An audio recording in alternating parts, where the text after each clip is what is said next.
Welcome to Education in the Community. I am your host, Reverend Robert L. McKnight, and we shall be discussing today the state of affairs of Black Americans in 2017. We're very fortunate to have as our host the representative of the Honorable Louis Farrakhan, the minister here in Oakland of Temple number 27, Minister Keith Mohammed. Welcome to the show. Thank you, Pastor. And I don't know if it's coincidental or not.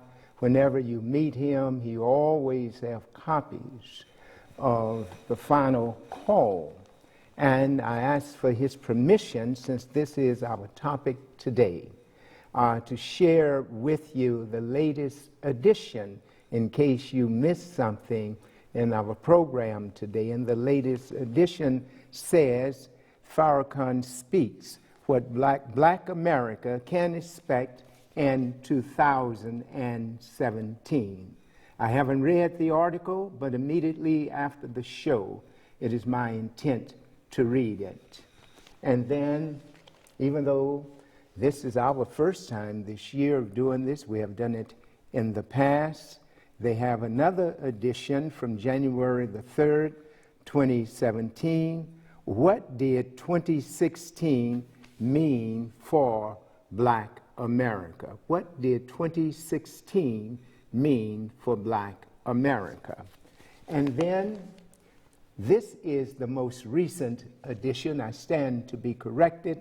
January the 17th, 2017, and I'm also going to read this one immediately following the program. It's Obama's farewell, and they're waving as they depart Washington, D.C. And so, Minister Keith, let us look actually in the context of your January the 10th edition. Minister Farrakhan speaks what Black America can expect in 2017. Your thoughts, sir? Well, first, Dr. McKnight, thank you for having us, and on behalf of the Honorable Minister Louis Farrakhan, all of our nation thanks you for your years of service and sacrifice, and your audience may not know the great help that you gave us as we were organizing here in the Bay Area for the historic Million Man March. So thank you and your congregation and all of those in the Bay Area that were so very supportive. Of course, as we enter 2017, this week, we saw the inauguration of a new president. And there is in our community great concern. Today, tens of thousands of people in the Bay Area, in Washington, in Chicago, are in the streets protesting the election of President Trump. There are some that are quite frightened by what the future might bring because this man, Mr. Trump, has been made president of the United States. Some so concerned that they've even talked about whether or not the Constitution should be amended to remove the Electoral College because, as I understand it, Hillary Clinton won the popular vote by over 2 million votes, but in the Electoral College system, she lost by a landslide. I will say, quite frankly, if she were elected president, would it have been any better for Black people than what we can expect from Mr. Trump? Mr. Trump is the first candidate I've seen that has run and won by slanderous allegations against all of his opponents. When he called his opponents lying Ted and crooked Hillary, the question becomes, Is he any less the liar than they? And is he any less crooked than they? So for me, and for those of us who are students of truth, we have to raise the question, selecting or voting for Hillary Clinton versus Donald Trump, is it akin to choosing between Lucifer and Satan? Would not we have seen the catching of hell either way that we would have chosen? I don't know that there's such a thing as a lesser of two evils. So if we studied their histories, and they have a history, it was under the presidency of Hillary Clinton's husband, President Clinton, that we began to find ourselves victims of the mass incarcerations that caused our sister to write a book called The New Jim Crow. That was under the Clinton administration that we found ourselves victimized by incarcerations for crack cocaine that was multiple times worse than the incarcerations of powdered cocaine, that the California state prison system was so overflowing with inmates, mostly black and brown men, that the Supreme Court had to say to the state of California that what you're doing is against the Constitution and it's a form of cruel and unusual punishment. Therefore, we need the state to release some of its state inmates.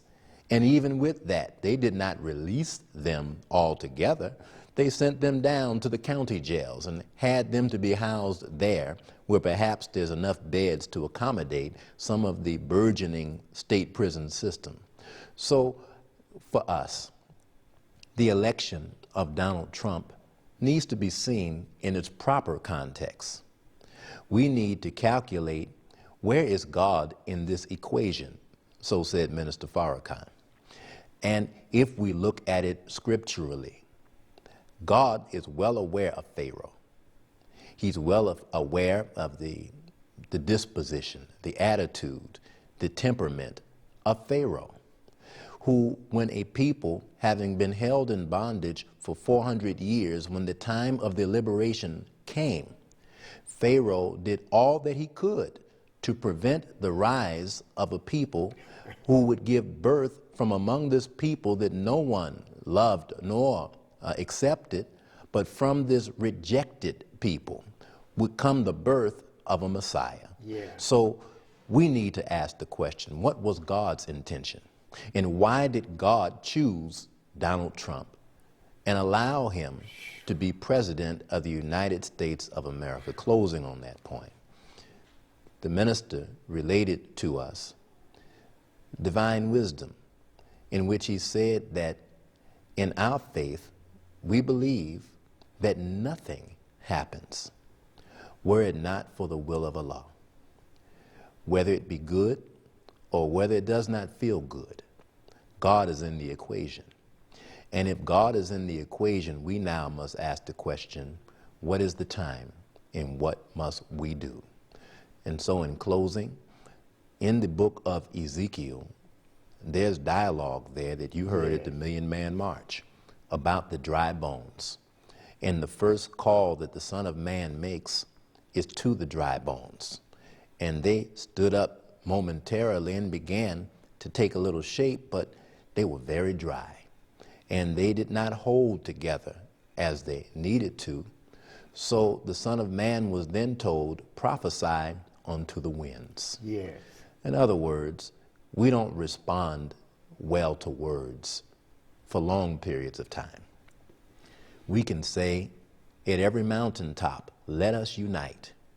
And we can sing the benefit of unity. But because we've been taught so thoroughly to hate ourselves, that when it comes time to long-term unity, we as a people are very challenged. Maybe that's why the divorce rates are so high where we live. We don't know the enduring power of love for one another. So when we call our community to unity, it sounds good, but it is not practiced as well as it should be. So we find ourselves divided and separated, falling back into the graves from which we came. And so the Son of Man was told, okay, you prophesied to them. and they've accepted your word to a degree. But we need full and complete acceptance from them. So now go prophesy unto the winds. And so I'm sure in the days of Noah, there were those that doubted him. Oh, yes. But when the rain waters began to fall, there were those who saw Noah must have been a prophet. Let me get aboard the boat.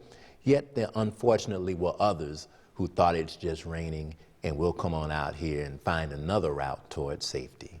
And so the Nation of Islam, led by the Honorable Minister Louis Farrakhan, the national representative of the Honorable Elijah Muhammad, we're really not so concerned with the title of our religion. That's why the Million Man March was not a Million Muslim Man March. Mm-hmm. The minister is concerned with the unity of our people, that we can work together to build an ark on which we can float safely during a time of trouble. And I believe that President Trump represents a time of trouble, such as has never been seen since there's been a nation and a time. I believe, and I want to thank you for your response. You know that racism is two different forms. It is institutional and it's individual. That is, it is overt, out in the open, and it is covert, it is hidden. In the other administrations, racism was not eliminated. It just became more institutional.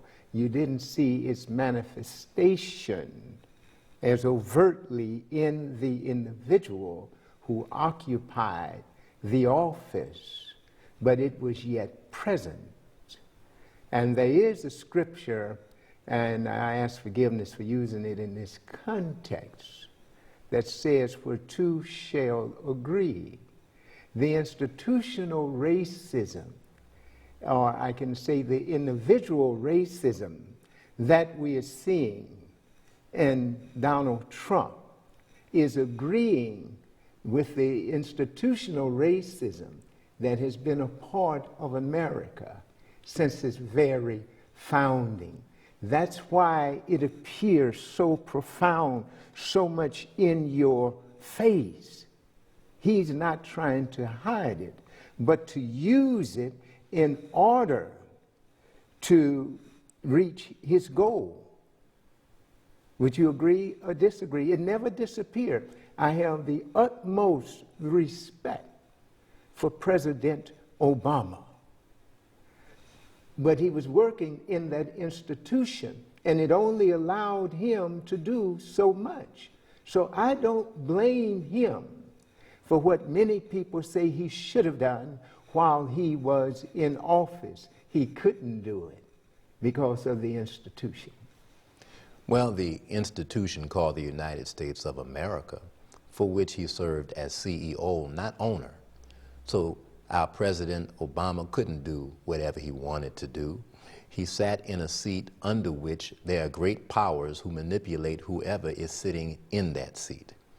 So he may have done the best he could according to his knowledge, and we respect the efforts that he made. However, we know that he's president, not king, and he could not have done some of what many may have hoped. Yes. Now, he did speak forthrightly in his final speech, in which he said it would be unrealistic that we should believe that since he had become president, that we live in post-racial America. Yes. He and his beautiful wife and family were subjected to torment from the time he hit office to the time that he left office, and they never, white America, stopped putting them down as if they were unworthy to find a seat in the White House. Yes. I don't know another sitting president who, given the State of a Union address, that a Congress member will stand up and call him a liar before the eyes of the world. I don't know another sitting president whose wife has been diminished as if there's something wrong with the beauty of her form.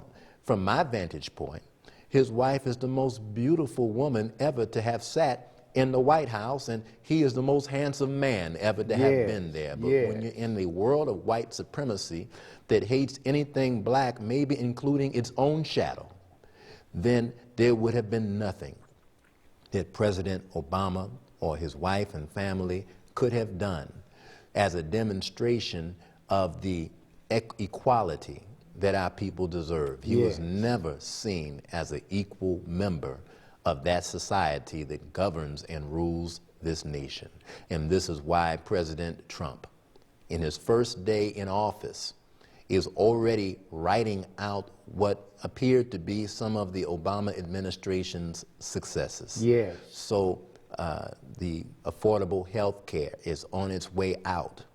President Obama helped facilitate a way for first-time home buyers. It's on its way out. Yes. And President Trump hasn't been in office 24 hours yet, and he's already seeking to reverse what apparently were some of the successes of President Obama. And so, in closing on this point, white supremacy has been the way of American life. So when President Trump campaigned on the theme, "Make America Great Again," those of us that understood his coded language knew that he meant make America white again. And this is why, in his alleged fear of those crossing the border and committing crimes, he never said put a wall up at the Canadian border.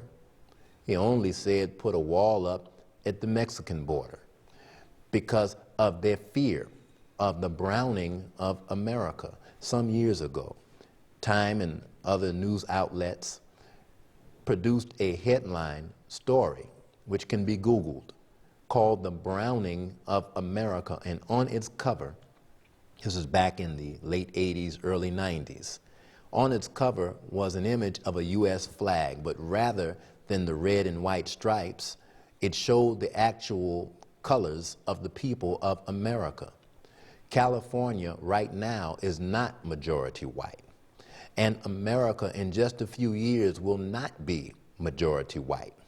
So when the idea behind those that are campaigning behind President Trump is make America great again, and really they mean make America white again, well, biologically, that's just not going to happen.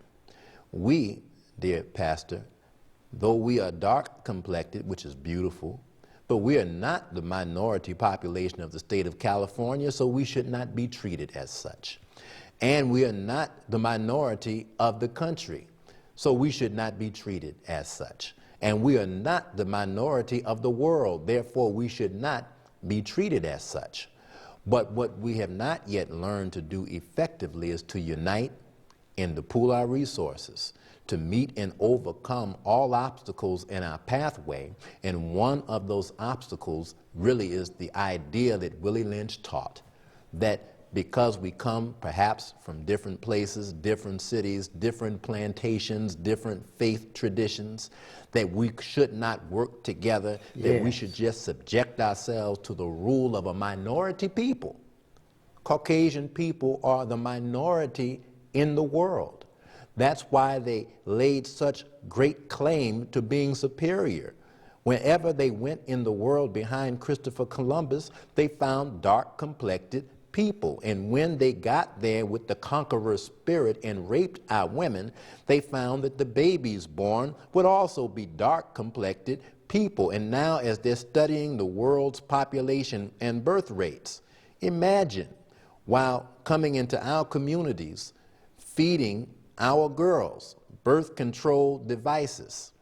Then you turn on TV to ESPN or CNN and they're selling Viagra. I mean, how do you blend that you're promoting fertility agents on one network and then you come to BET and you want to give us birth control? Well, it's because the Caucasian people are of a psychology that we can't understand.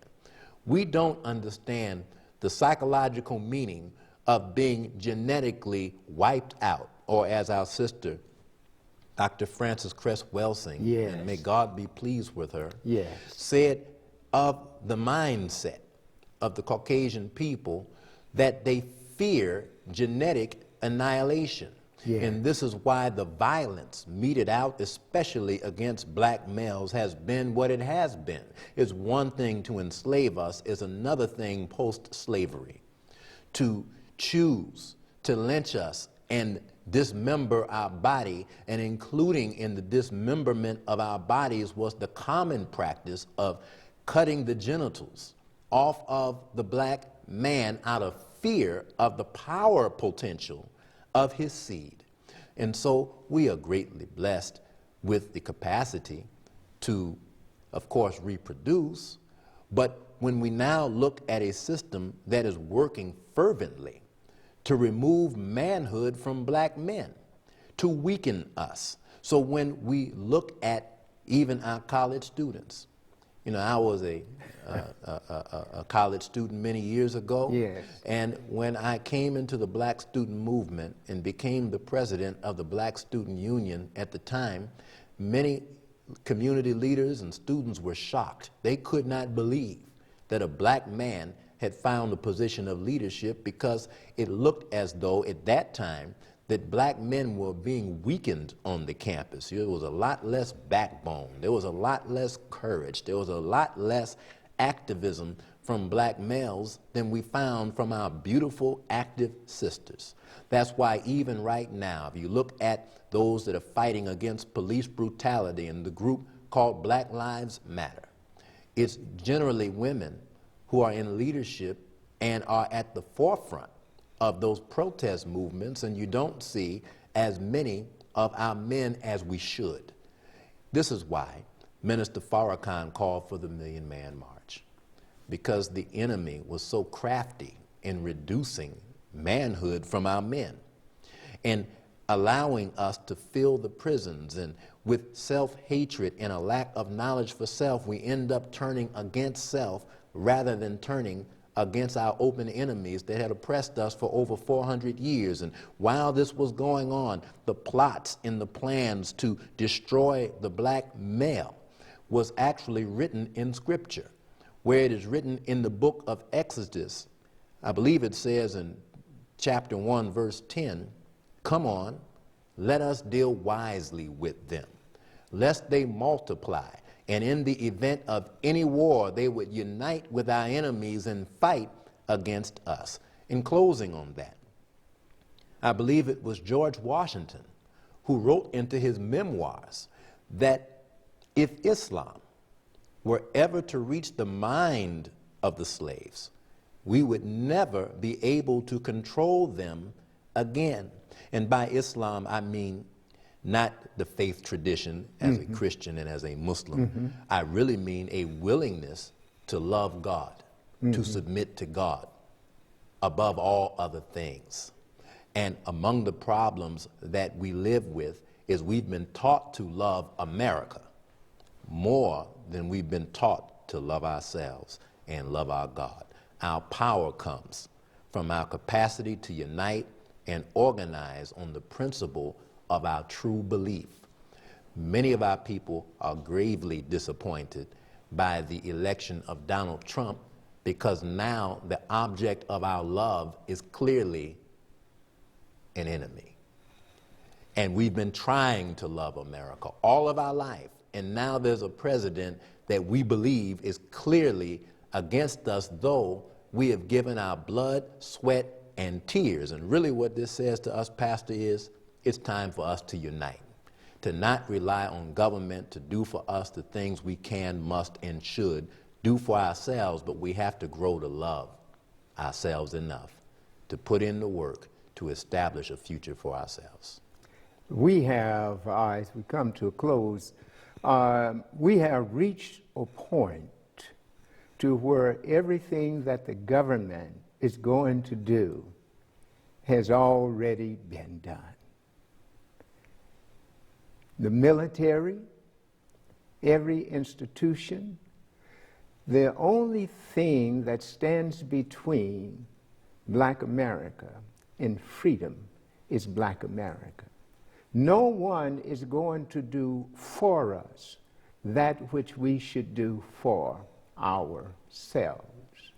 And that is a prerequisite to removing the 20th and 21st century chains of psychological bondage from the minds of our people. You had stated something earlier that Minister Farrakhan said. I want you to know that there are 3 quotes, and I'm paraphrasing all 3. The minister said that we need to set aside our denominations. Dr. Martin Luther King said that God is neither a Catholic, a Presbyterian, a Methodist, a Baptist, etc., and so forth. One from an Islamic perspective, the other from a Christian perspective, but also from a scientific perspective. Dr. George Washington Carver stated the same thing, that regardless of the name by which you refer to him, there is only one God. That's right. And so I have 4 children. Each one of them addresses me by a different title: Dad, Daddy, Pops, and Poppy. I don't respond to them any more favorably based upon how they address me.